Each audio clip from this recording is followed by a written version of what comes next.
The cylinder lock uses two CR123A batteries. Remove this screw. Once this screw has been removed, it's actually a good idea to not put it back. Okay, I will explain this reason a little bit more later. Open the compartment.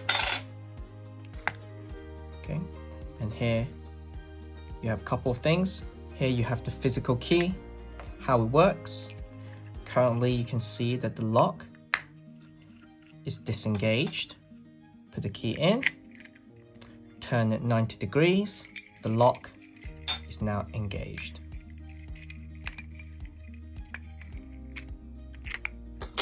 The smart lock requires two CR123A batteries.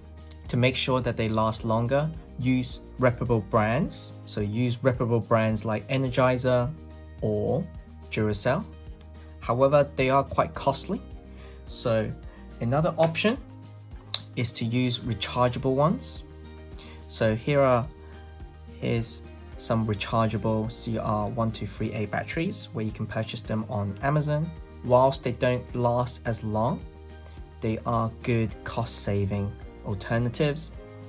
And what you can do is set a reminder after 3 or 4 months, just change the rechargeable batteries and swap them over. That way you will never have an issue with the batteries running out. Put the batteries in. The lock will straight away turn on automatically.